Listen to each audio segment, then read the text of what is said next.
The millionaire placed his order in German just to humiliate her. The waitress smiled in silence. What he didn't know was that she spoke 7 languages, and one of them would change his life forever. The restaurant, the Golden Maple, shone with the splendor of opulence. Crystal chandeliers hung from the ceiling like artificial constellations, casting sparkles on white silk tablecloths and polished silver cutlery. It was the kind of place where the powerful came to celebrate their power, where money spoke louder than words, and where people like Elara Davies were invisible. Elara walked between the tables with the tray perfectly balanced on her right hand.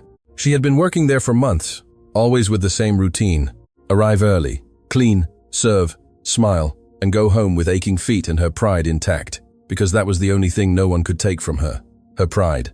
That night the restaurant was particularly full. Businessmen, politicians, local celebrities, all laughing, toasting, completely ignoring those who served them as if they were ghosts in aprons. Elara paused for a moment near the kitchen, breathing deeply. Chef André Dubois watched her from his station, noticing something in her expression. "Are you all right, petite?"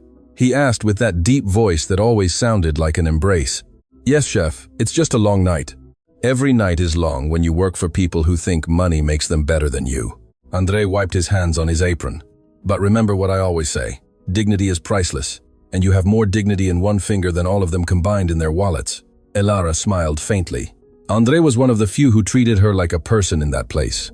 The others, including some colleagues, saw her as the quiet girl who never complained, who accepted miserable tips and disdainful looks without saying a word. What no one knew was why she stayed silent. What no one imagined was what she hid behind those dark eyes that observed everything with an intensity few noticed. The main door opened with that particular sound announcing the arrival of someone important. Elara instinctively turned and saw 2 men enter. The first was older, with perfectly combed back gray hair, a suit that probably cost more than Elara's annual salary. He walked with that natural arrogance of those who have never had to worry about anything in life. The second was younger, perhaps in his mid-30s, with that air of an heir who knows the world belongs to him by birthright. Both were laughing about something, while the restaurant manager practically ran towards them. "Mr. Thorne, what an honor to have you with us tonight. Your favorite table is ready." Maxwell Thorne. Elara had heard that name many times. He owned a chain of luxury restaurants across the region, a real estate investor, and, according to rumors, a man who enjoyed humiliating those he considered inferior, which in his opinion was basically everyone. "Sarah," the manager approached Elara with a tense expression. "I need you to take table 7. It's the Thorns." "Table 7, but Marcos always takes that table." "Marcos is busy, and they just arrived. Go now." Elara felt a knot forming in her stomach, but she nodded without protesting. It was her job, and she needed that job more than anyone in that restaurant could imagine. She approached the table where the 2 men were already seated, still laughing at some private joke. When Elara arrived, neither of them looked at her. It was as if she were part of the furniture. "Good evening, gentlemen. Welcome to the Golden Maple. My name is Elara, and I will be your server tonight. May I start by offering you something to drink?" Maxwell finally looked up, but not to meet her eyes. He scanned her from head to toe with that look Elara knew all too well, the look that evaluated, judged, and dismissed in seconds. "Look, Ryan," he said to the younger man, his son.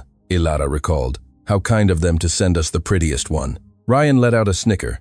"Though she probably can't even read the menu, can she, father?" Both laughed. Elara maintained her professional smile, though inside she felt as if needles were piercing her chest. She had learned to endure these kinds of comments. She had learned that responding only made things worse. "What would you like to drink?" she repeated in a calm voice. Maxwell took the menu and pretended to study it with exaggerated attention. Then he looked at his son with a smile that boded no good. "You know, Ryan, I haven't had fun in a while. This girl looks like the type who barely finished high school. I bet she doesn't know anything beyond 'here you go, sir. And thank you for the tip.'" "Father, don't be cruel," Ryan said with feigned compassion. "She surely knows how to count. How else would she calculate the tips we never give her?" More laughter. Elara clenched the pen in her hand so tightly that her knuckles turned white, but her face remained impassive. And then, Maxwell did something that would change everything. He leaned forward with that predatory smile he used in million-dollar negotiations and began to speak in German. Not just any German, formal, technical, deliberately complex German. "Ich möchte eine Flasche von eurem teuersten Wein bestellen, aber ich bezweifle, dass dieses arme Mädchen überhaupt versteht, was ich sage. Wahrscheinlich denkt sie, ich spreche Chinesisch." Ilara clearly heard every word, every derogatory nuance. He had said he wanted a bottle of the most expensive wine, but he doubted this poor girl would understand what he was saying. He probably thought he was speaking Chinese. Ryan burst out laughing, hitting the table with his palm. "Father, you're terrible. Look at her face. She has no idea what you said." "Of course not." Maxwell leaned back in his chair, visibly pleased with himself. "These people barely speak English. German, please, you'd need a real education for that, one she clearly never had." Ilara remained motionless. Her heart pounded, but not from shame. It was something different, something she had learned to control during years of practice, because Ilara had understood every word, every insult, disguised as a foreign language, but she said nothing, not yet. "Say." Maxwell pointed at her as if she were a specimen under study. "She doesn't even blink. She's probably thinking about what reality TV show she'll binge when she gets to her miserable little apartment." Ilara took a deep breath. Her grandmother's words echoed in her mind like a whisper from the past. True power isn't in showing what you know, but in knowing when to show it. Grandma Margot, her grandmother, the woman who had taught her everything she knew, the woman who for decades had worked as a translator for embassies, but had never received official recognition because she didn't have university degrees. The woman who spoke 9 languages fluently and who had passed that gift on to Ilara since she was a child. 7 languages. Ilara spoke 7 languages with perfect fluency. German, French, English, Portuguese, Italian, Mandarin, and of course, Spanish. Each one learned in her grandmother's kitchen, on long nights listening to recordings, in the worn books her grandmother kept like treasures. But no one knew because Ilara had learned that in a world that judged by appearances, showing her cards too soon was a fatal mistake. Well, Maxwell switched to English with a bored expression. "Since it's obvious you don't understand anything useful, I'll tell you simply. Bring us a bottle of the Chateau Margaux 2005 and make sure it's at the correct temperature, if they even know what that means here." "Of course, sir. I'll be right back." Ilara withdrew with measured steps, her mind processing everything that had just happened. It wasn't the first time she had been humiliated, nor would it be the last. But something in that man's deliberate cruelty, in his need to feel superior by using a language he believed she didn't understand, ignited something within her. In the kitchen, Chef André waited for her with a worried expression. "I saw your face when you came back. What did those men do to you?" "Nothing I haven't heard before." "Ilara, you don't have to put up with this. There are other jobs." "There are no other jobs that pay enough for my grandmother's medicine, chef. You know that." André Sieg. He knew Ilara's situation. He knew her grandmother was ill, that medical bills were piling up, that Ilara worked double shifts to survive. What did they say? Ilara hesitated for a moment. The older one spoke in German. He thought I wouldn't understand. He said horrible things about me. André's eyes widened. "And you?" I understood every word. A heavy silence fell between them. André knew some things about Ilara that others didn't. He knew she was different, special in a way she never fully explained. "What are you going to do?" Ilara took the bottle of wine Maxwell had requested and placed it on the tray. "For now, my job. After that, we'll see." She returned to the table with the bottle, showing it to Maxwell as protocol dictated. He barely looked at it, making a dismissive gesture with his hand for her to pour. As Ilara poured the wine with perfect precision, Maxwell spoke to his son again in German. "Sieh dir ihre Hände an, rau und abgenutzt. Das ist das Leben der Unterschicht. Arbeiten bis sie sterben, ohne jemals etwas Wichtiges zu erreichen." He was commenting on Ilara's hands, saying they were rough and worn, that this was the life of the lower class, working until they died without achieving anything important. Ryan nodded, adding in the same language, "Wenigstens hat sie ein hübsches Gesicht, wahrscheinlich das einzige, was sie am Leben hat. At least she has a pretty face, probably the only thing she has in life." Ilara finished serving, maintaining her neutral expression, but inside, something was changing. A decision was forming, one she had avoided for years, but which now seemed inevitable. "Would you like to order dinner?" she asked, in perfect English. "Bring us the best you have, Maxwell."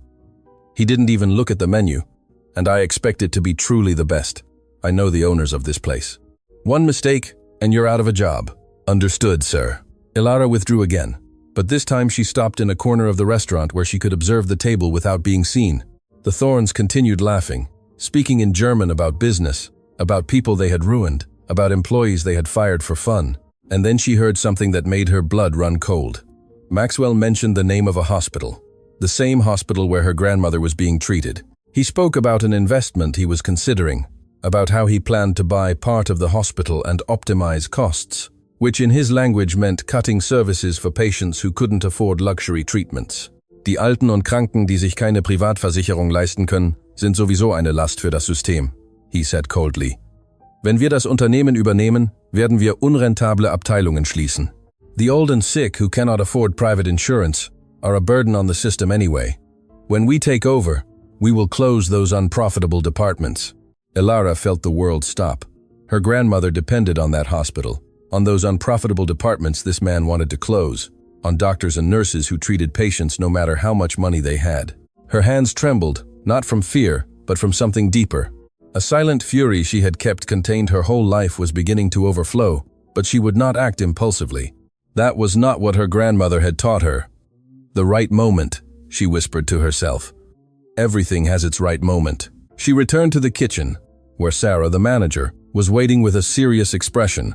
Elara, the Thorn gentlemen have asked to speak with you specifically. I don't know what you've done, but you'd better not have ruined anything. Elara's heart raced. Had they discovered her? Had they noticed something in her expression that betrayed her understanding? She walked towards the table with firm steps, preparing for whatever was to come. Maxwell awaited her with a smile that didn't reach his eyes. Sit down, he ordered, pointing to an empty chair. Sir, employees aren't allowed to. I said, sit. Elara obeyed slowly, feeling the stares of the entire restaurant on her. This was unusual, completely out of protocol. Maxwell leaned forward, studying her as if she were an insect under a microscope. My son and I have been observing you all night. There's something different about you, something I can't identify. And that bothers me because I always identify people. Elara didn't respond, just looked him directly in the eyes, something that clearly made him uncomfortable.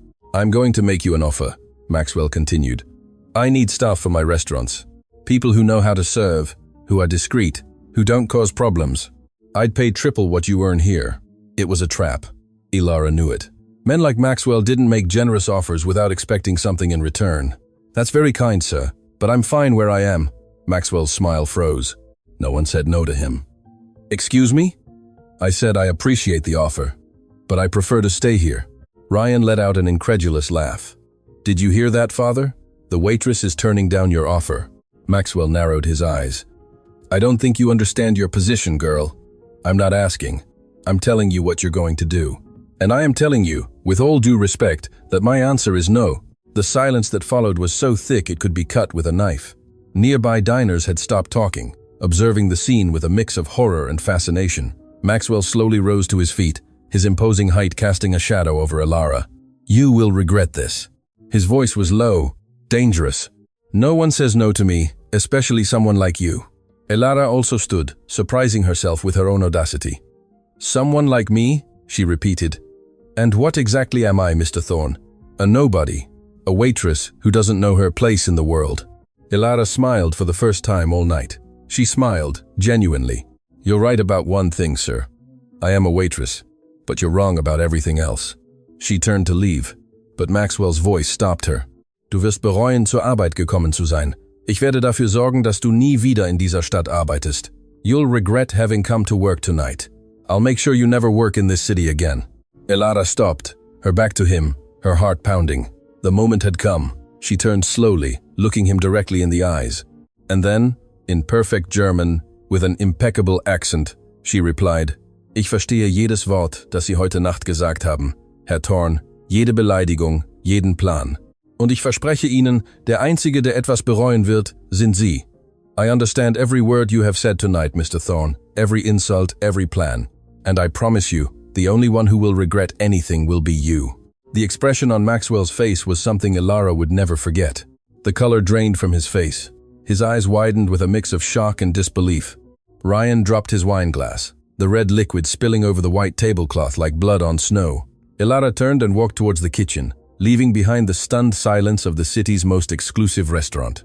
She didn't know what would happen next. She didn't know what consequences what she had just done would have. But for the first time in a long time, she felt free. What she didn't know was that that night was just the beginning, that Maxwell Thorn was not the kind of man who accepted humiliation, and that the war that had just begun would reveal secrets that would change not only her life, but that of everyone involved. Because in that restaurant, Under the lights of the crystal chandeliers, a spark had ignited that would soon become a fire, and Ilara Davies was ready to burn.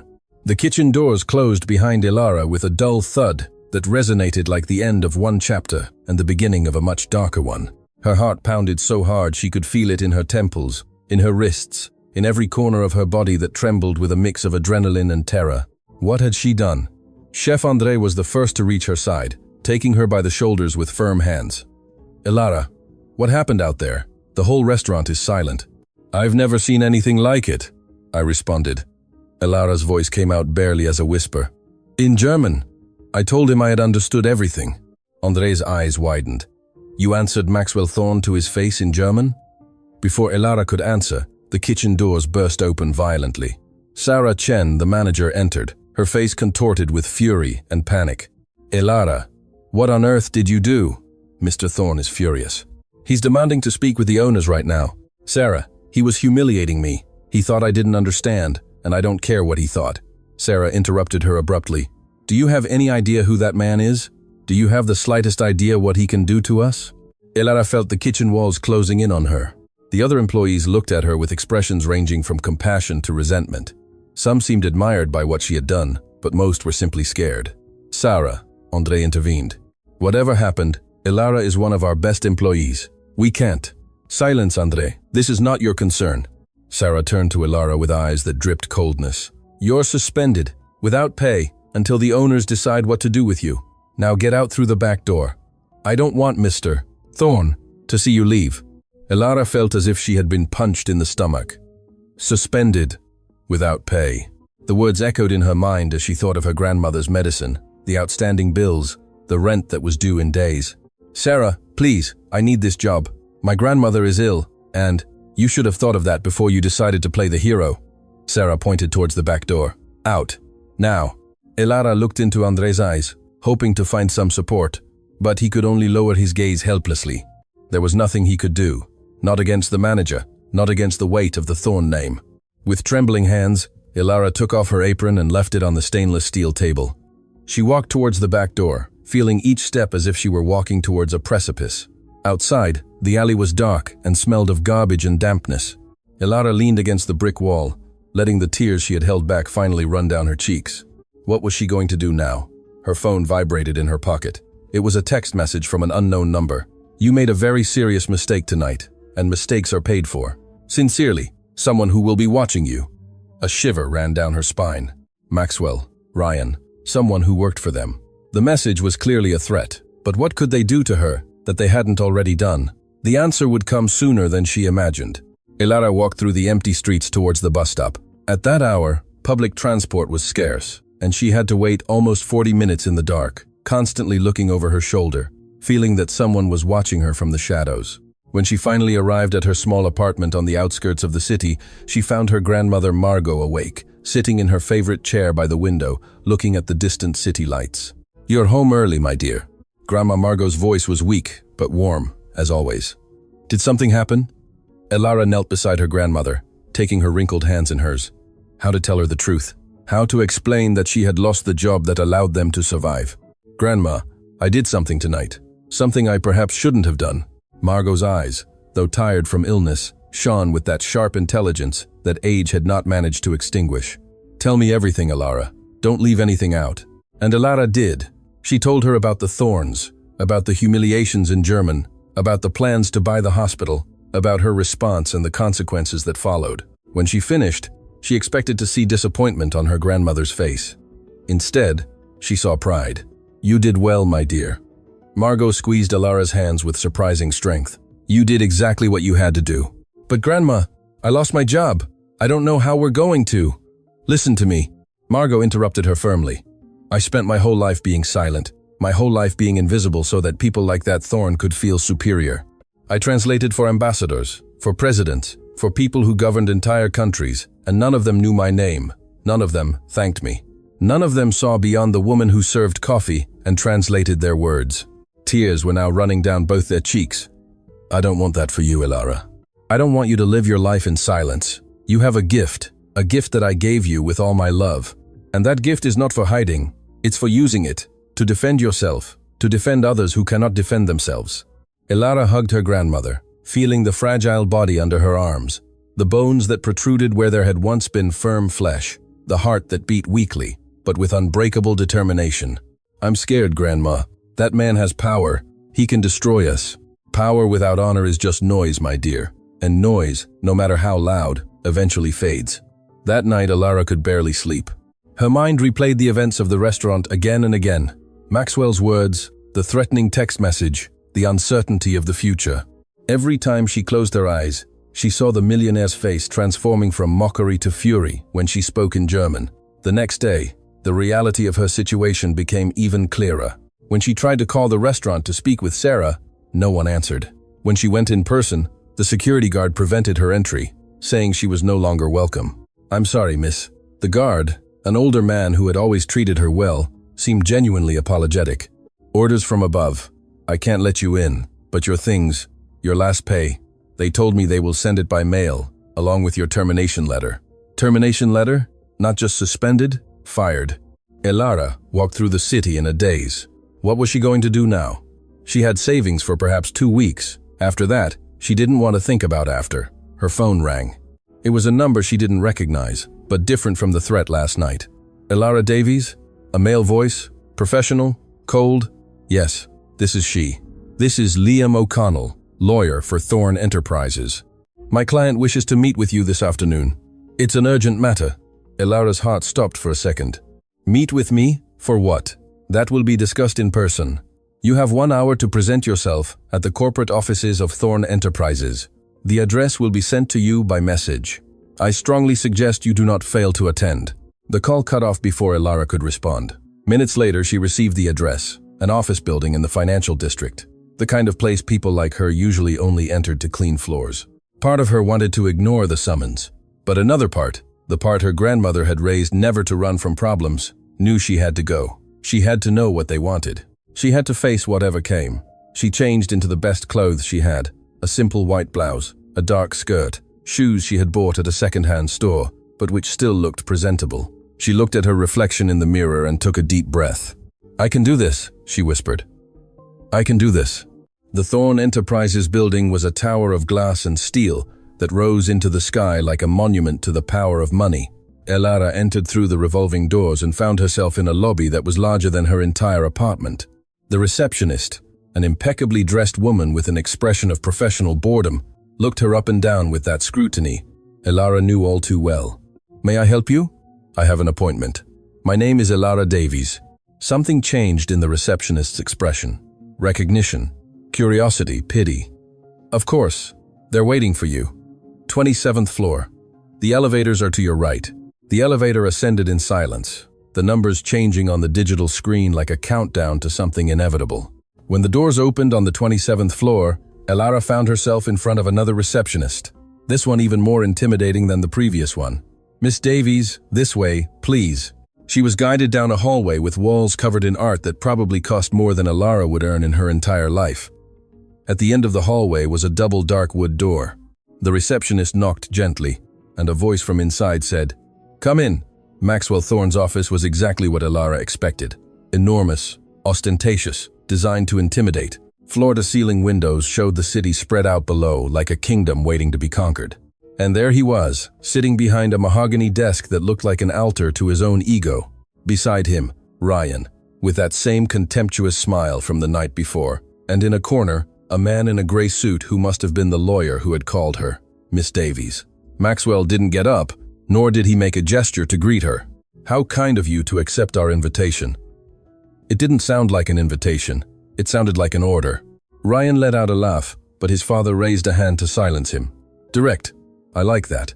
Although sincerity can be dangerous when you don't have power to back it up." Maxwell leaned back in his chair. "But I didn't call you to exchange pleasantries. I called you because we have a problem. And problems, in my experience, have 2 solutions. They are eliminated, or they are controlled." Elara felt a shiver, but maintained her neutral expression. "And I am a problem for you? You have been since last night. You see, I don't care that you understand German. In fact, it's impressive. But what I do care about is that you heard things you shouldn't have heard." Elara's heart raced. The plans about the hospital, the business conversations. What else might Maxwell have said? thinking no one understood. I don't know what you're referring to. Of course you do. Maxwell leaned forward. You heard about my plans for St. Michael's Hospital. Plans that are confidential. Plans that could be affected if someone with the wrong contacts found out prematurely. I don't have contacts of any kind. I'm just a waitress. You were a waitress, Ryan interjected maliciously. Now you're nothing. Ryan, silence. Maxwell did not take his eyes off Elara. Here is my offer, Miss Davies. Unique and non-negotiable. You are going to sign a confidentiality agreement. You will not talk to anyone about what you heard last night. In return, you will receive generous compensation. Enough to pay for your grandmother's treatment for a year. And a letter of recommendation that will open doors for you in any restaurant in the city. Elara blinked. How did he know about her grandmother? How did he know about the treatment? I see you're surprised that I know about your grandmother, Margot. Maxwell smiled without warmth. I did my research this morning. I know where you live. I know where she receives treatment. I know how much you owe in medical bills. Knowledge is power, Miss Davies, and I have plenty of both. The lawyer approached with a folder, placing it on the desk in front of Elara. Inside were a multi-page document and a check. Elara looked at the check. The amount was more money than she had ever seen in her life. Enough to pay for everything. Enough to breathe easy for the first time in years. But something wasn't right. Something in Maxwell's expression. Something in the way Ryan looked at her with anticipation, as if they expected her to fall into a trap. And, if I don't sign? The silence that followed was heavy, laden with unspoken threats. If you don't sign, Maxwell spoke slowly, savoring each word. I will make your life impossible. You already lost your job at the Golden Maple. I can make sure you don't work in any restaurant in this city, in this country, if I put my mind to it. And your grandmother's treatment at St. Michael's. Well, let's just say that when I complete my acquisition of the hospital, certain patients might find their beds are no longer available. Elara felt nauseous. It wasn't an offer, it was blackmail, extortion disguised as generosity. You're threatening me. I'm giving you options. There's a difference. Elara's hands trembled as she looked at the document. The words swam before her eyes. Legal clauses, complicated terms, all designed to permanently silence her. She thought of her grandmother, of her smile, when she said she was proud, of her words about not living life in silence. She thought of the voices she had heard Maxwell mention, the people who would be affected if he bought the hospital, the patients who would lose their care, the families who would suffer. She thought of everything she had learned throughout her life, every language, every word, every lesson about dignity and courage, and she made a decision. No, she said in a firm voice. Maxwell frowned. Excuse me? I said no. I'm not going to sign this. Ryan stood up. Are you crazy? Do you have any idea what you're rejecting? I have a perfect idea. Elara also stood, looking directly into Maxwell's eyes. I'm refusing to be bought. I'm refusing to be silenced. And I'm refusing to be part of whatever you people plan to do with that hospital. You will regret this. Maxwell's voice was pure ice. I will destroy you and everything you care about. Elara walked towards the door, but before leaving she turned one last time. Herr Thorn, she said in perfect German. Sie haben ihr ganzes Leben lang Menschen wie mich unterdrückt, aber diesmal haben Sie sich mit der falschen Person angelegt. Ich werde nicht schweigen, und wenn ich falle, werde ich nicht allein fallen. Mr. Thorn, all your life you have oppressed people like me, but this time you picked a fight with the wrong person. I will not be silenced, and if I fall, I will not fall alone. She left the office without looking back, her heart pounding, her legs barely holding her. She didn't know how she was going to keep that promise.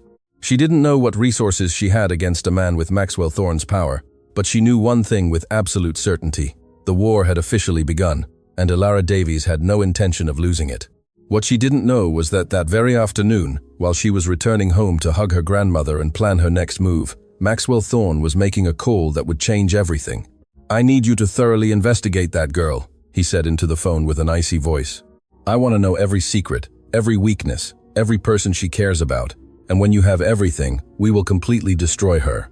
On his computer screen, a photo of Elara, taken by the building's security cameras, shone, and next to it, a photo of Grandma Margot, entering St. Michael's Hospital for her weekly treatment. The battle for dignity was about to become a fight for survival.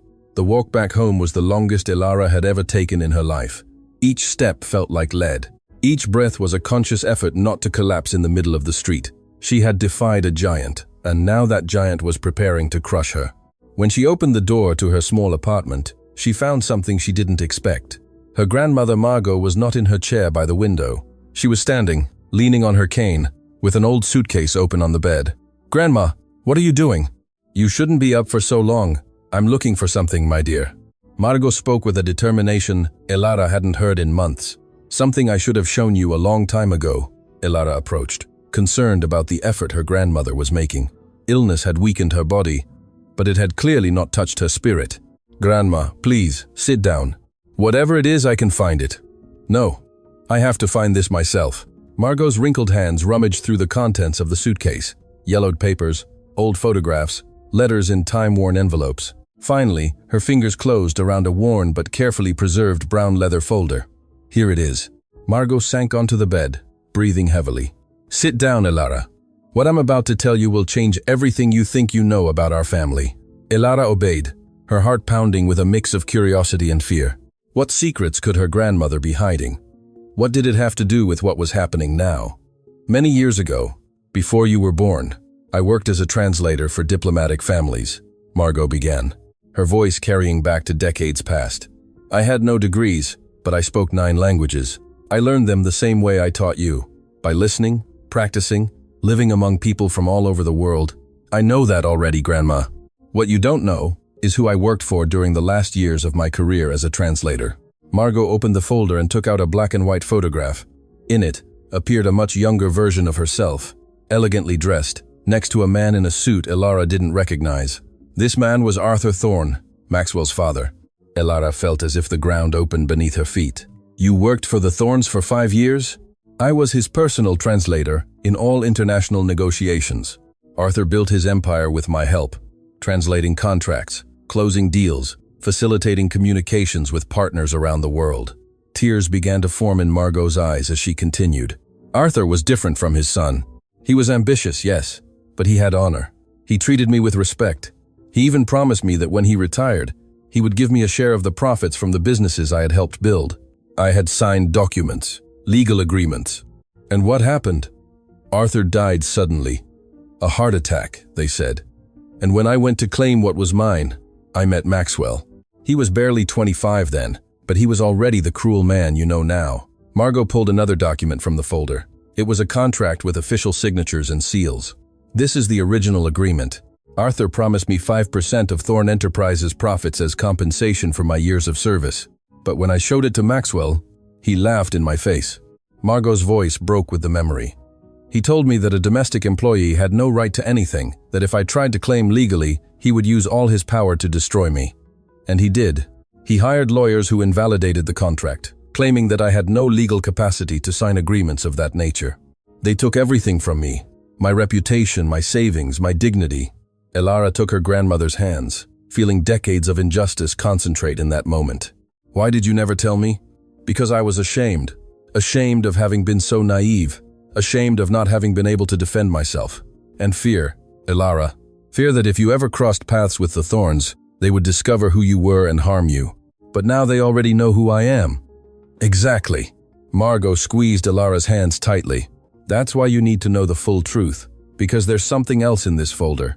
Something Maxwell doesn't know I have." She pulled out a thick envelope, sealed with old wax. "During my years working for Arthur, I translated many documents. Some of them were sensitive. Businesses that weren't exactly legal. Agreements with people who preferred to remain in the shadows." "What kind of businesses?" "The kind that would destroy the reputation of Thorne Enterprises if it came to light. Arthur made me swear I would never reveal what I knew, and I kept my promise as long as he lived. But Maxwell broke all the promises his father made to me, so I no longer have an obligation to keep their secrets." Elara looked at the envelope as if it contained a bomb. In a sense, it did. "Grandma, are you sure about this? If Maxwell finds out you have this, I no longer care what happens to me, Elara. I am old, I am sick, but you have a whole life ahead of you, and I will not let that man take it from you as he took mine from me." Elara's phone rang, interrupting the moment. It was an unknown number. She hesitated before answering. Elara Davies, a female voice, professional, but warm. "Yes, who is this?" "My name is Chloe Dubois. I'm a journalist with the National Post. I heard about what happened at the Golden Maple last night. I'd like to speak with you." Elara's heart raced. How had a journalist found out so quickly? "How did you get my number?" "I have my sources. But that's not what's important. What's important is that I have information about Maxwell Thorne that I think will interest you, and I think you have information that interests me. Can we meet? Elara looked at her grandmother, who had listened to the entire conversation. Margot nodded slowly. Where and when? Tomorrow, at the Lakeside Cafe, near Central Square, at 10 inches the morning. And Miss Davies, please come alone and don't tell anyone about this call. The communication cut off. Elara stared at the phone, processing what had just happened. Who was that? Margot asked. A journalist. She says she has information about the Thornes. It could be a trap. I know, but it could also be our only chance. That night, Elara couldn't sleep. Her mind was a whirlwind of questions, fears, and possibilities. She read the documents her grandmother had given her, each page revealing a story of corruption, manipulation, and cruelty that spanned decades. But there was something else among the papers, something her grandmother hadn't mentioned directly. A letter written in German, addressed to Arthur Thorne, from a European business partner. The letter spoke of a secret agreement, of money transferred to offshore accounts, of political favors bought and sold. Elara translated every word, feeling the puzzle begin to take shape. The Thornes hadn't built their empire solely with hard work and business acumen. They had built it on lies, bribes, and the exploitation of people like her grandmother. The next morning, Elara prepared for the meeting with the journalist. Before leaving, her grandmother stopped her. Take this with you. She handed her a small silver locket. It was your mother's. She had your courage too. Rosalind died young, but she lived without fear. I want you to remember that today. Elara hugged her grandmother tightly, feeling the fragility of her body, but also the strength of her spirit. I'll be back soon, Grandma, I promise. I know you will, my dear, but if something goes wrong, I want you to know that I'm proud of you. I always was. From the day you were born. The Lakeside Cafe was a modest place on a quiet corner of the city. Small tables, walls decorated with old photographs, the aroma of freshly brewed coffee floating in the air. Elara arrived 10 minutes before the agreed time and chose a table in the corner from where she could see the entrance door. Chloe Dubois arrived punctually. She was a woman in her 40s with dark hair, pulled back in a practical bun, and eyes that seemed to analyze everything around her. She was dressed simply but professionally and carried a leather briefcase worn from use. Miss Davies. She sat opposite Elara without preamble. Thank you for coming. Before we discuss anything, I need to know how you found out what happened. Chloe smiled faintly. I have a source inside the Golden Maple, someone who witnessed everything that happened that night and who is very tired of seeing how the Thornes treat people. Who? I can't reveal that. Source protection. But what I can tell you is that it's not the first time Maxwell Thorne has humiliated employees in that way. And it's also not the first time he's destroyed the life of someone who dared to challenge him. Chloe opened her briefcase and pulled out a folder. I've been investigating Thorne Enterprises for 3 years. I have testimonies from unjustly fired ex-employees, from competitors ruined by illegal tactics, from public officials bribed to favor their businesses. But I've never been able to publish anything because every time I get too close, someone threatens me or my sources disappear. Disappear? Not literally, but suddenly they change their minds, move away, decide they don't want to talk anymore. The Thornes' power reaches very far, Miss Davies, further than you imagine. Elara thought of the documents her grandmother had given her, the letters, the contracts, the decades-old secrets. Why are you looking for me? Because you did something no one else has done. You confronted him publicly. And not only that, you confronted him in his own language. Literally, that makes you a symbol, and symbols are powerful. I don't want to be a symbol. I just want to protect my family. I understand that.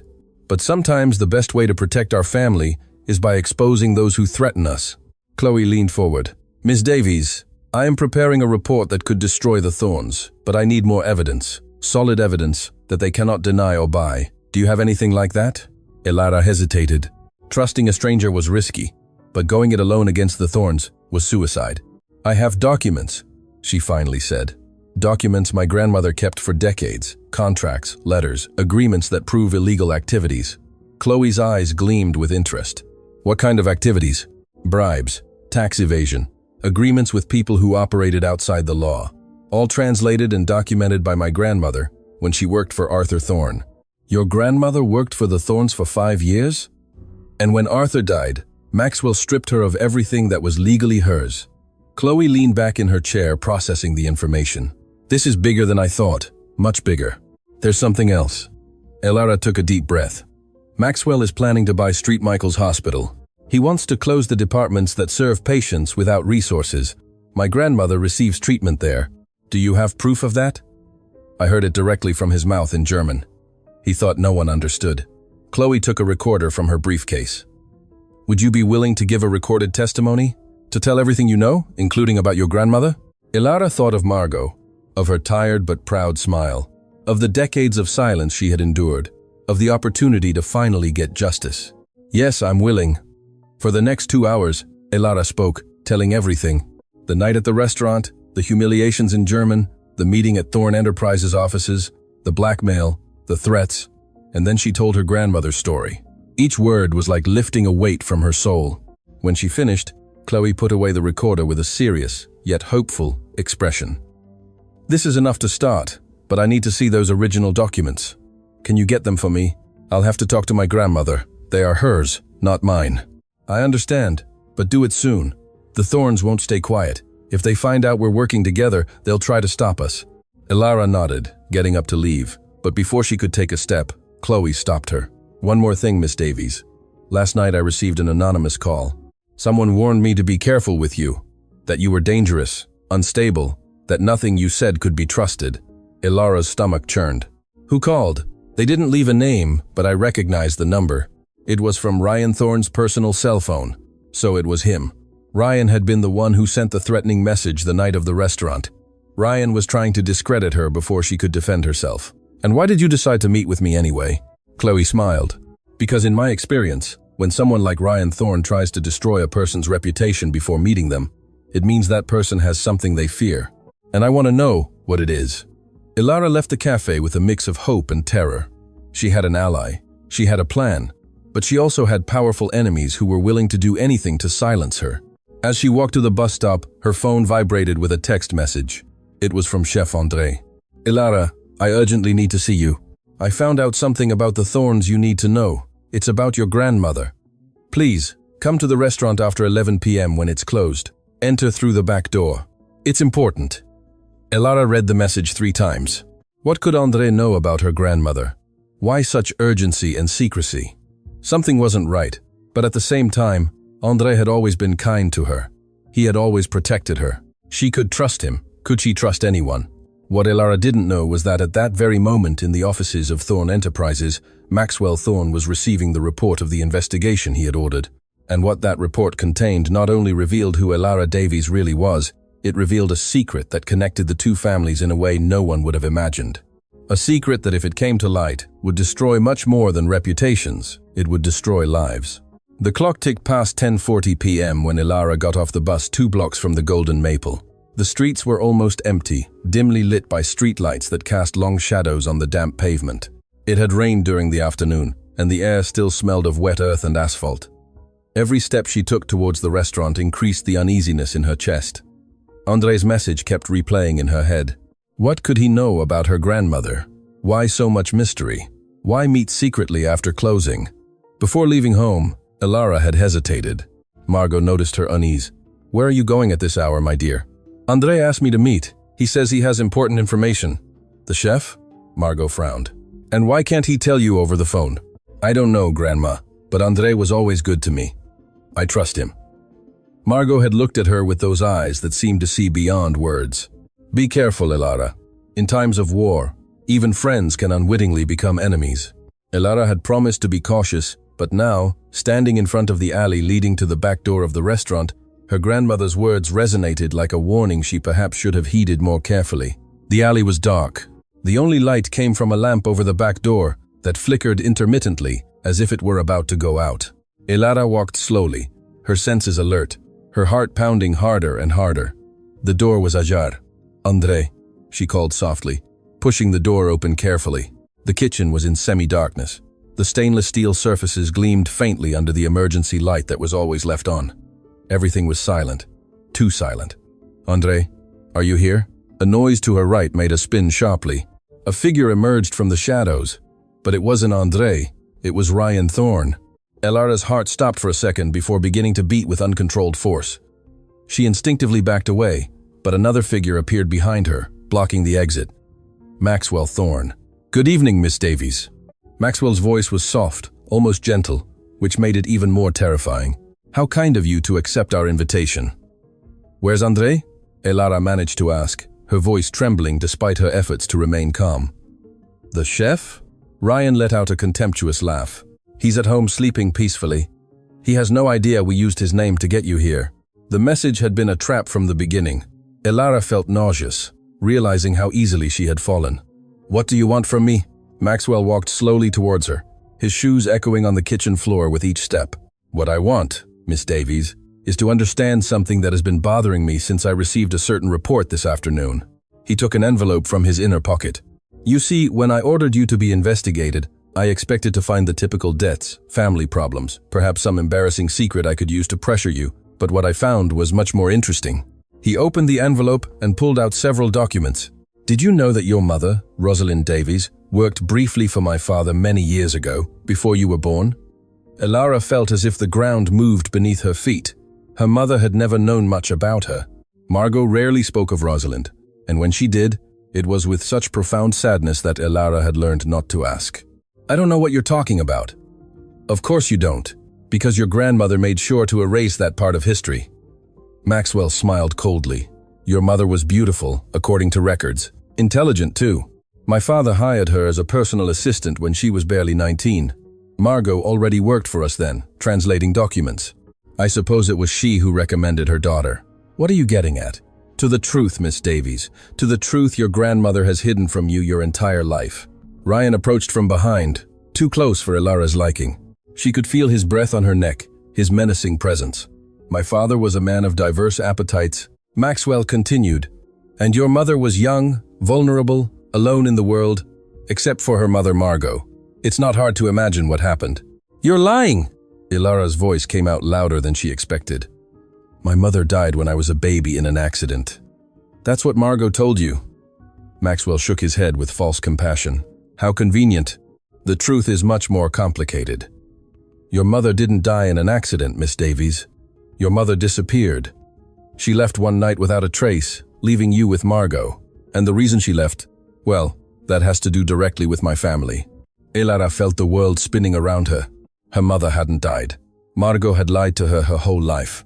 "I don't believe you," she said, though her voice no longer sounded so sure. "You don't have to believe me. You can ask your grandmother directly, but before you do, allow me to show you something else." He took a photograph from the envelope. It was old, yellowed by time. In it appeared a young woman, beautiful, with eyes Elara recognized immediately because she saw them every day in the mirror. Her mother, but she wasn't alone in the photo. Next to her, with his arm around her shoulders, was a man Elara also recognized. Arthur Thorne, Maxwell's father. "Your mother and my father had a relationship, Miss Davies. A relationship that lasted almost 2 years.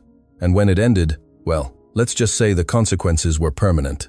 The meaning of his words took a moment to penetrate Elara's mind. When it did, she felt as if her heart had been ripped from her chest. "No," she whispered. "That's not possible." "Not possible?" Maxwell laughed softly. "Genetics don't lie. Did you never wonder where your knack for languages came from? Margot speaks 9. It's true, but my father spoke 12. He was a linguistic genius, a gift he clearly passed on to you." "You're lying!" Elara shouted, tears starting to stream down her cheeks. "This is all a lie to manipulate me." "A lie?" Maxwell pulled out another document. "This is a DNA analysis my father ordered more than 20 years ago. He compared his blood with your mother's when she became pregnant. He wanted to be sure before making certain decisions. He showed the paper to Elara. Numbers, percentages, scientific terms she could barely process in her state of shock. According to this analysis, there is a 99.9% probability that Arthur Thorne was your biological father, Miss Davies, which means you and I are siblings." The silence that followed was absolute.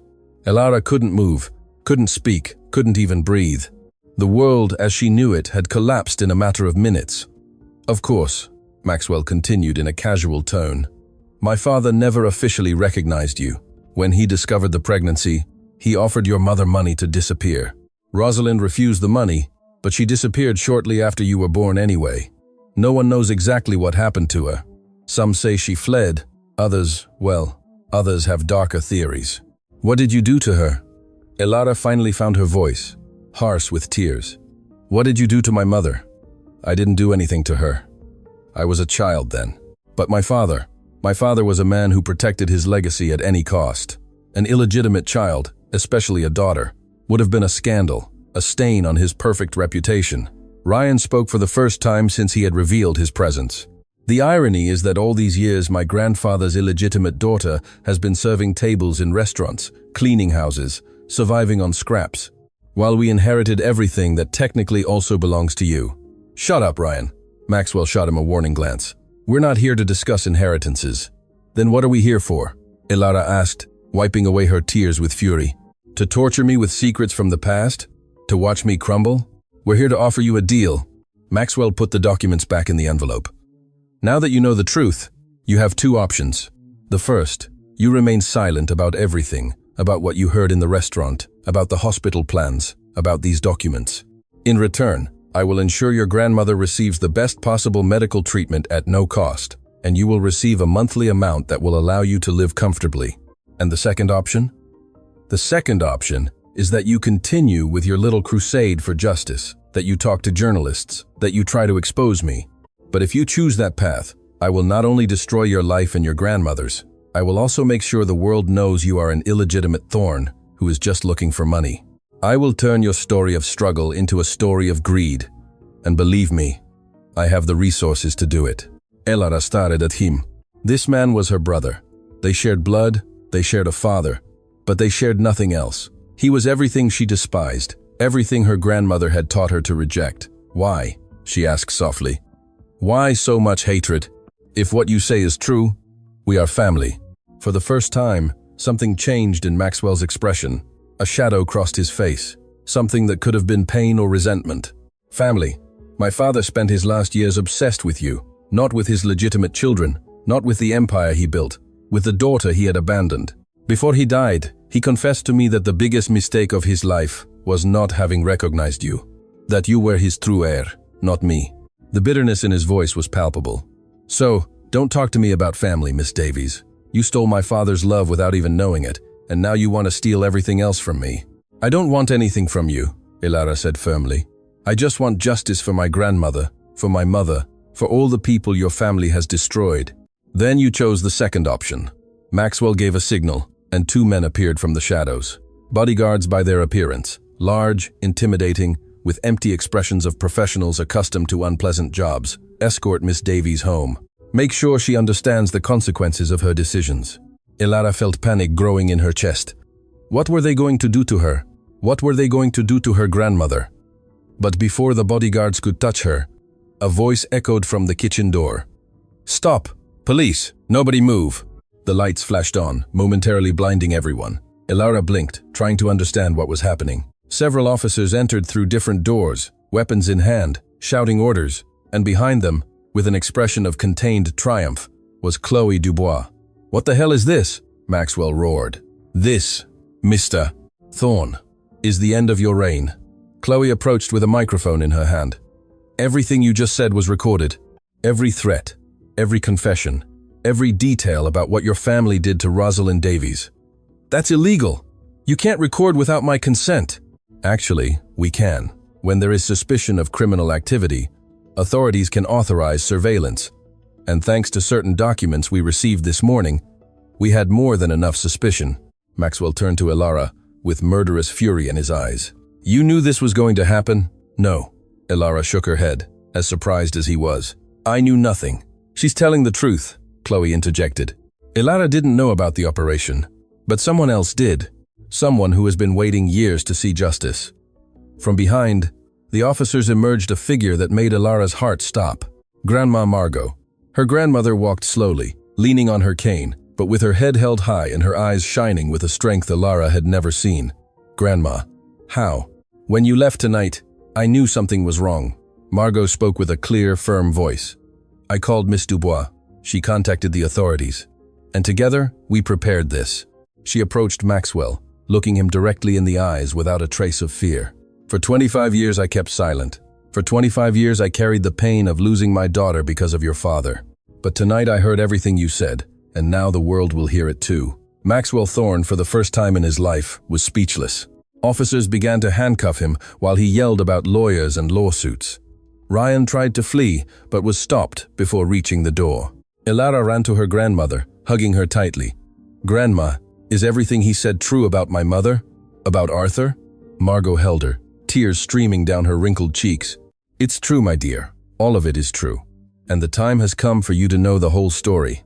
Outside, the sirens of more patrol cars illuminated the night. Inside, two women embraced as decades of secrets finally came to light. The battle was not over. It was just beginning. But for the first time, Elara felt she was not alone, and that made all the difference. The central police station was an old building that smelled of stale coffee and old papers. Elara was sitting in a waiting room with her grandmother, both wrapped in blankets that a kind officer had offered them.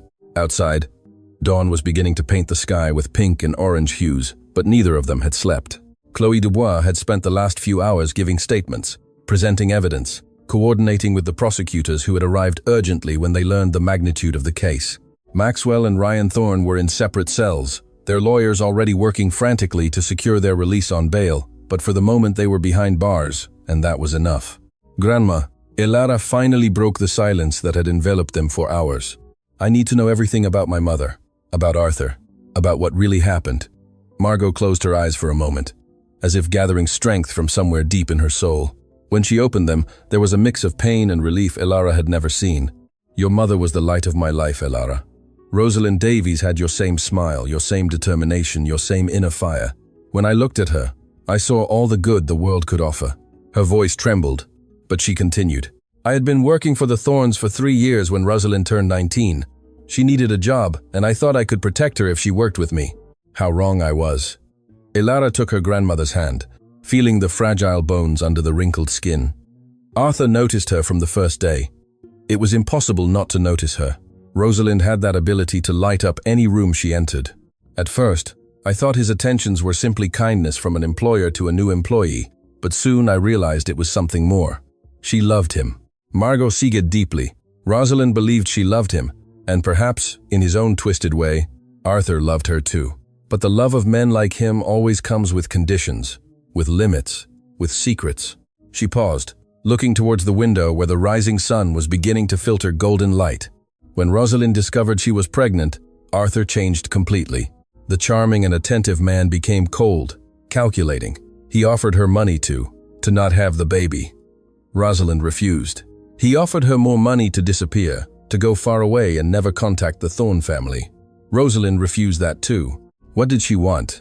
She wanted Arthur to recognize his daughter, to give you his name, his protection, your legitimate place in the world. She was naive, my Rosalind. She thought love could conquer the pride and ambition of a man like him. Tears began to stream down Margot's cheeks. Arthur's wife, Genevieve, discovered the truth shortly after you were born. I don't know how she found out, but she did. And Genevieve was a strong-willed woman. She gave Arthur an ultimatum. Either Rosalind disappeared from their lives forever, or she would destroy him publicly, ruin his reputation, his business, everything he had built. And what did he do? He chose his empire over his daughter, over you. He told Rosalind she had to leave, that she could never contact him again, that she could never reveal who her baby's father was. He offered her a considerable amount of money, enough to start a new life in another country. Elara felt a lump in her throat. But you said she rejected the money. She rejected it. Rosalind had pride, Elara. Too much pride for her own good. She said she didn't want anything from a man who was capable of abandoning his own flesh and blood, that she preferred to raise her daughter in poverty rather than accept scraps from someone without honor. Margot paused, her breathing becoming more difficult. A week after that conversation, Rosalind disappeared. Elara's heart stopped. Disappeared? What do you mean disappeared? Exactly that. One night, after putting you to sleep in your crib, she left the apartment saying she was going to buy milk. She never came back. Did you look for her? I looked for her for years, Elara. I went to the police, I hired private investigators with the little money I had. I put up posters all over the city. No one found anything. It was as if the earth had swallowed her. Elara felt that the air wasn't reaching her lungs. Do you think Arthur had something to do with it? Margot took a moment to respond. For a long time, I didn't want to believe it. I didn't want to think that the man my daughter had fallen in love with was capable of something like that. But over the years, as I watched the Thorns destroy anyone who stood in their way, I began to have doubts. Doubts that became suspicions. Suspicions that became certainty. Why did you never tell me? Because I wanted to protect you. Margot took Ilara's face in her hands. If you had known the truth, you would have sought out the thorns.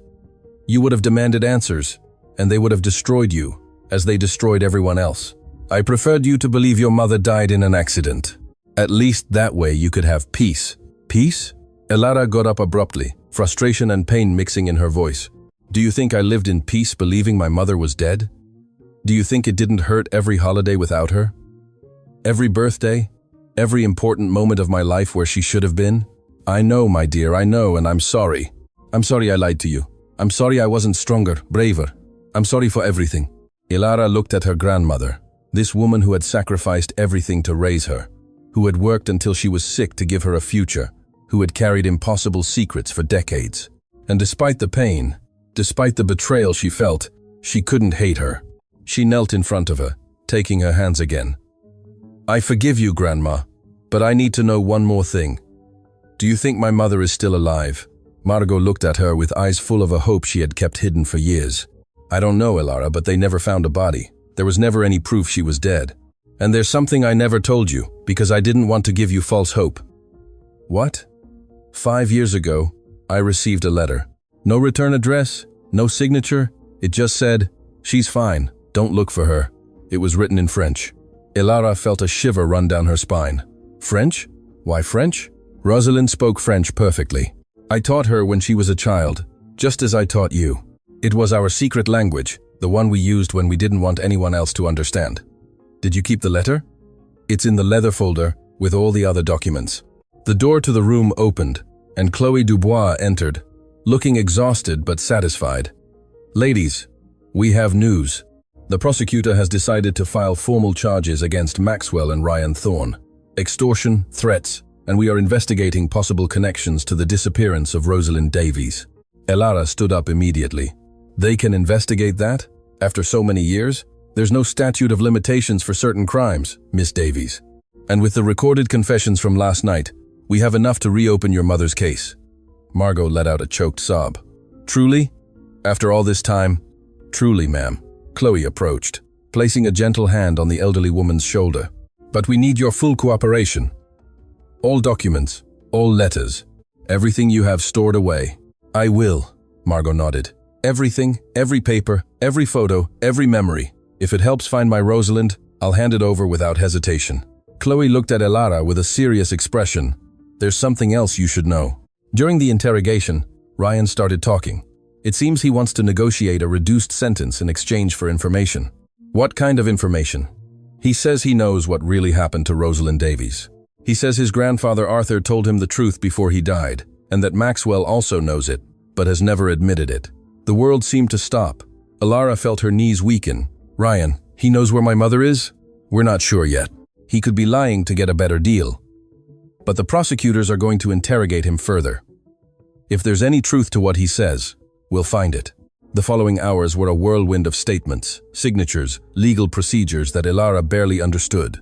Margot had to be taken to the hospital for a checkup due to the stress of the night, but the doctors confirmed she was stable. While waiting for news in the hospital corridor, Ilara received an unexpected call. Miss Davies, this is Chef André Dubois. I just heard what happened last night. Are you all right, Chef André? Ilara felt relief hearing a familiar voice. Yes, I'm fine. It was a long night. They told me they used my name to set a trap for you. I'm so sorry. It's not your fault. You had no way of knowing. There was a pause on the line. Miss Davies, there's something I need to tell you. Something I should have told you a long time ago, but I was scared. What are you talking about? I knew your mother, Rosalind. We worked together briefly many years ago at another restaurant before she started working for the Thorns. Ilara almost dropped the phone. You knew my mother? Yes. She was an extraordinary woman, kind, intelligent, full of life. When I found out who you were, when I saw you for the first time at the Golden Maple, I almost couldn't believe it. You're identical to her, Miss Davies. Identical. Why did you never tell me? Because Rosalind made me promise that if I ever met her daughter, I wouldn't tell her anything until the right moment. She told me that someday, when you were ready, the truth would come to light, and that when that happened, I would have to tell you something important. Ilara's heart pounded so hard she could hear it in her ears. What? Not over the phone. I need to see you in person. Can you come to the restaurant tomorrow morning before it opens? There's something your mother left for you. Something I've kept for over 20 years. My mother left something for me? Yes, and I think it's the key to finding her. The call ended, leaving Elara with more questions than answers. What had her mother left her? How could André have kept such a secret for so long? And why had Rosalind trusted him that night? As Margot slept in the hospital bed, connected to monitors that beeped softly, Elara stayed awake, looking out the window. The city sparkled with thousands of lights, each representing a life, a story, a secret. Somewhere in that world, perhaps her mother still existed. Perhaps she had spent all these years hidden, waiting for the right moment to return. Or perhaps the letter had been a cruel joke, a false hope designed to torture. It didn't matter. Elara would find the truth. Whatever the cost, her phone vibrated with a message from Chloe. Ryan talked. He says Rosalind didn't die. He says Arthur sent her away to Europe with a new identity. He says there's proof in a safe deposit box that only Maxwell can open. We'll try to get a court order tomorrow. This isn't over, Elara. It's just beginning. Elara read the message 3 times, letting the words penetrate her mind. Her mother was alive, or at least had been alive when Arthur sent her away. Europe, a new identity, a safe deposit box with proof. And André had something her mother had left for her, something he had kept for over 2 decades waiting for this moment. The pieces of the puzzle were beginning to fit together, but the complete picture was still blurry, incomplete, full of shadows and mysteries. Elara looked at her sleeping grandmother, this woman who had sacrificed everything for her, who had carried impossible secrets to protect her. I'm going to find her, Grandma, she whispered in the dark. I'm going to find Mom, I promise you. Outside, the night continued its course, indifferent to the human dramas unfolding under its blanket of stars. But inside, Elara, something had changed permanently. She was no longer just a waitress struggling to survive. She was a daughter looking for her mother, a granddaughter honoring her grandmother's sacrifice, a woman reclaiming her truth, and nothing and no one was going to stop her.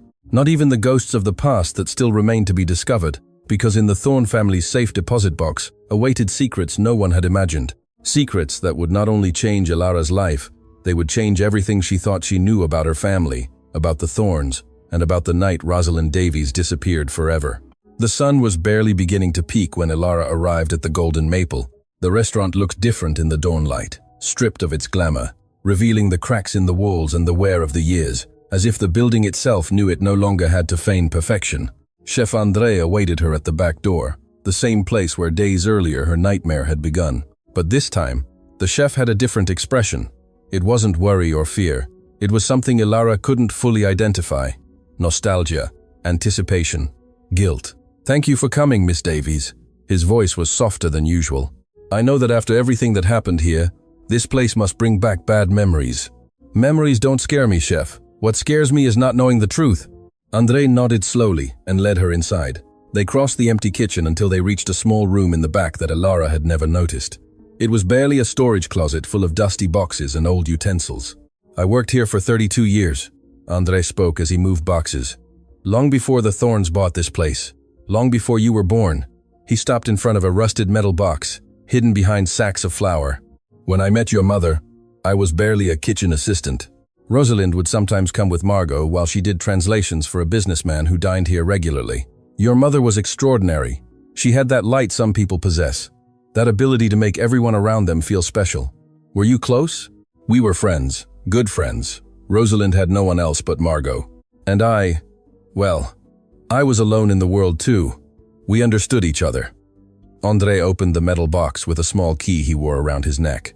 Inside was a package wrapped in yellowed cloth from the passage of time. The night before Rosalind disappeared, she came to see me. She was scared, but also determined.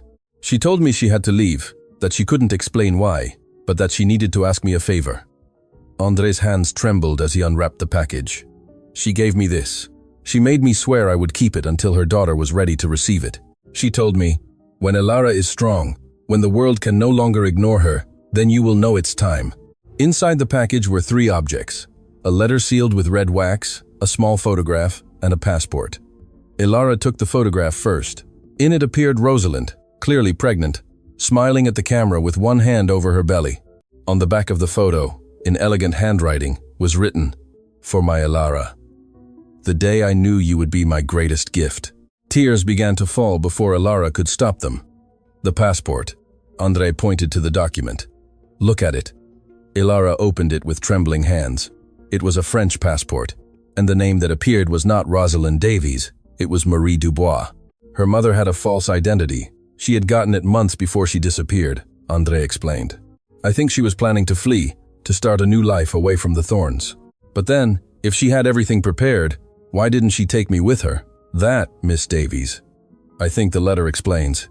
Ilara looked at the sealed envelope. Her hands trembled so much she could barely hold it.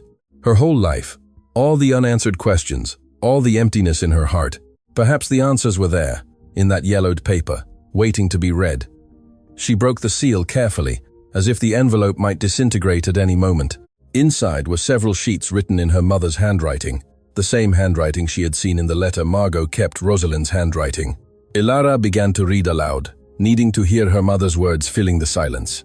My dearest Ilara, if you are reading this, it means the time has come. It means you are strong, that you are brave, that you are everything I always knew you would be. There are so many things I wish I could have told you in person. So many hugs I wish I could have given you. So many nights I wish I could have been there to comfort you when you cried. But life forced me to choose, and I chose your safety over my happiness. Arthur Thorne is your father. I don't know if you already know it when you read this, but I need you to understand it from my perspective. I loved him, Ilara. I loved him with all my naive heart, and he, in his own twisted way, loved me too.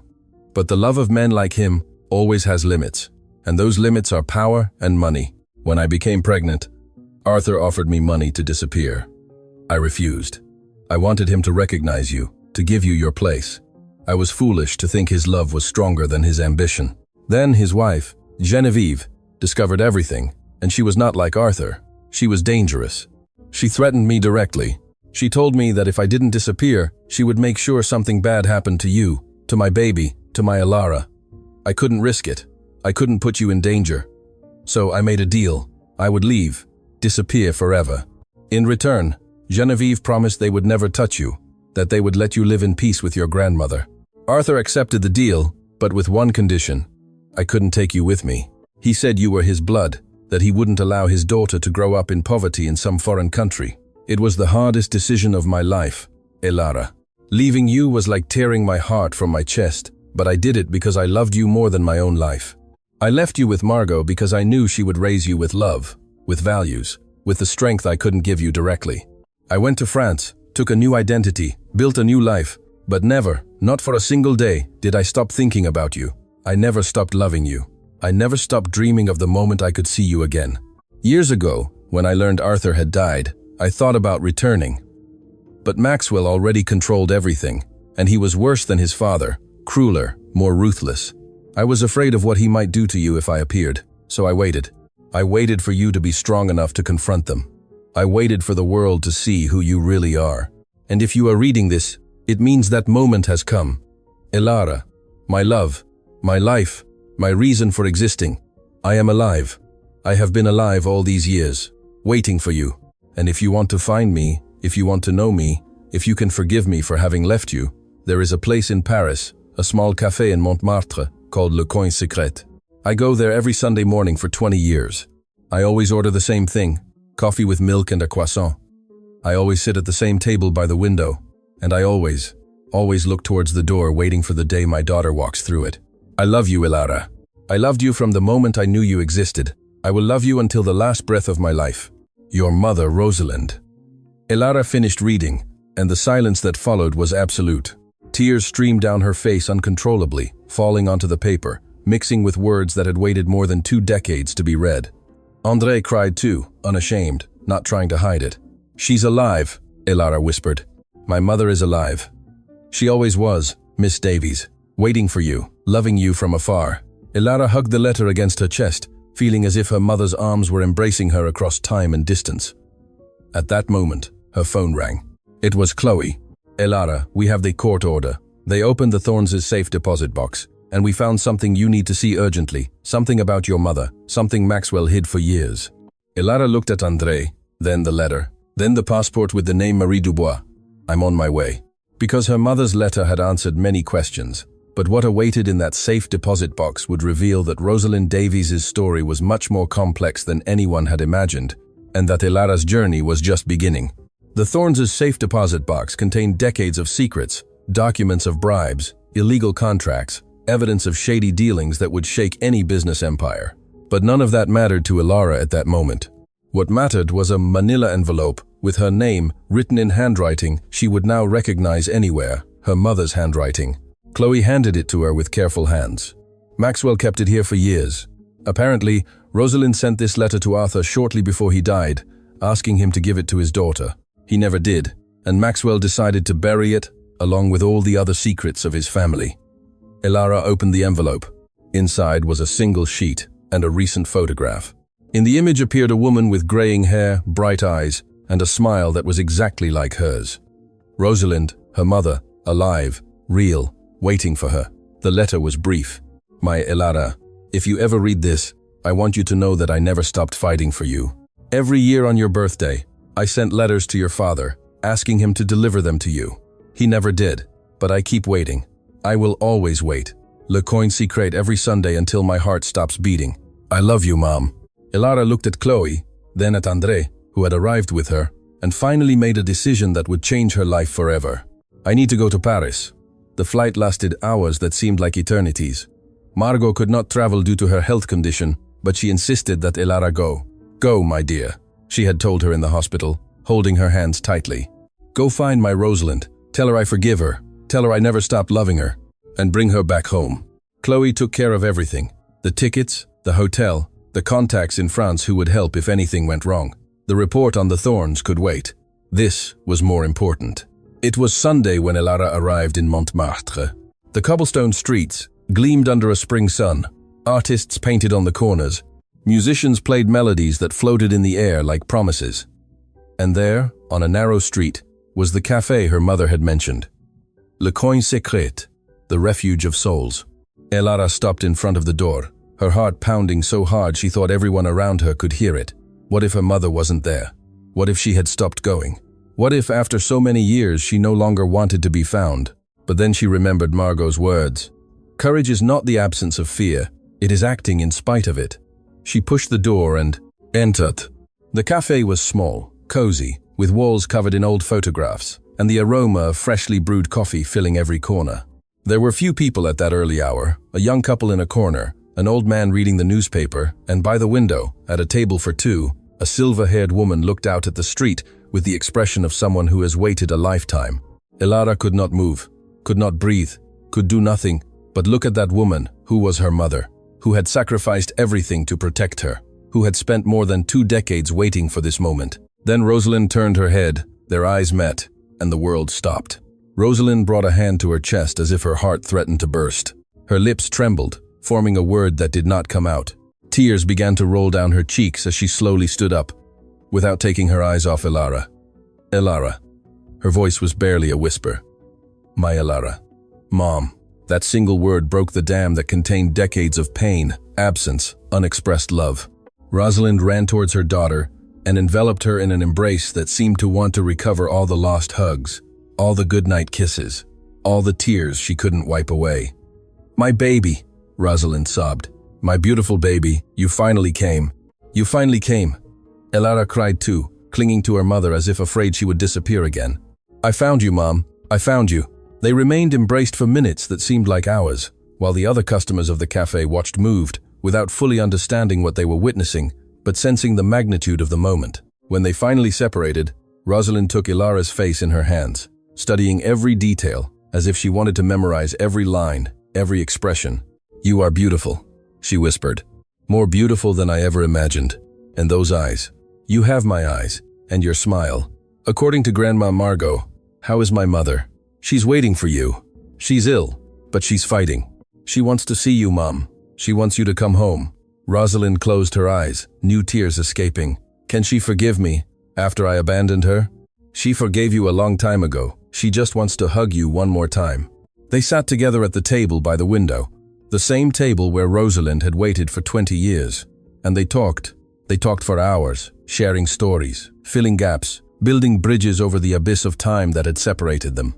Rosalind told about her life in Paris, how she had worked as a translator using the languages Margot had taught her, how she had built a small but dignified life, How every Sunday she came to this cafe, hoping to see her daughter walk through that door. Ilara told about her life, about Margot raising her with unwavering love, about learning 7 languages, listening to her grandmother, about working as a waitress, being humiliated, and finally finding her voice. "You answered in German." Rosalind laughed through tears when Ilara told the story. "Of course you did. You are my daughter, and Margot's granddaughter, the 2 strongest women I know." As the sun began to set over Paris, painting the sky with golden and pink hues, Rosalind took Ilara's hands. "And now what? Now you come home with me. Grandma needs you. I need you. There's no one to hide from anymore, Mom. The thorns are finished. Maxwell and Ryan will face justice for everything they did, and you deserve to get your life back." Rosalind looked out the window at the city streets that had been her refuge for so long. "I spent over 20 years running, Ilara, hiding, living half a life, because the other half of my heart was with you. Can I really come back? Can I really start over? Not start over, Mom. Continue. Continue from where we were unfairly separated. Continue being a family." Weeks later, at the city airport, Margot waited in a wheelchair surrounded by Chloe, Chef André, and the medical team who had insisted on accompanying her. When the international arrivals doors opened and Ilara appeared holding the arm of a silver-haired woman, the cry that escaped Margot was purely animal. The sound of a mother finding her lost daughter. Rosalind ran to her, kneeling in front of the wheelchair, taking her mother's hands. "Mom, forgive me. Forgive me for leaving you. Forgive me for everything." Margot hugged her with the little strength she had left, but with all the love she had saved for decades. "There's nothing to forgive, my dear. You're here. You're alive. That's all that matters." Ilara watched the scene with tears rolling down her cheeks. 3 generations of Davies women finally reunited. 3 women who had survived impossible losses, terrible injustices, and cruel separations, but who had never, ever stopped loving each other. Chloe published her report weeks later. The story of the Thorns and their downfall was national news for months. Maxwell and Ryan were convicted on multiple charges, losing not only their freedom, but the entire empire they had built on lies and cruelty. Michael's hospital was saved thanks to a coalition of ethical investors that Chloe helped assemble. Margot was able to continue her treatment without worries, now surrounded by her daughter and granddaughter. Ilara received job offers from international translation agencies, prestigious universities, and humanitarian organizations that wanted to leverage her gift for languages. But she chose something different. She founded a free language school for underprivileged youth, teaching the same way Margot had taught her, with patience, with love, with the certainty that knowledge is the most powerful weapon against injustice. She called it the Rosalind Margot Davies School. One spring afternoon, Ilara was sitting in the garden of her new home, watching her mother and grandmother converse under the shade of a tree. Margot laughed at something Rosalind said, a sound Ilara thought she would never hear. Rosalind noticed her gaze and smiled, reaching out a hand to her. "Come here, my dear, sit with us." Ilara joined them, sitting on the grass between the 2 women she loved most in the world. "You know what I learned from all this?" she said softly. "What, my love?" Margot asked. "That the most important language is not German or French or any of the 7 I speak. The most important language is love, and that I learned from you."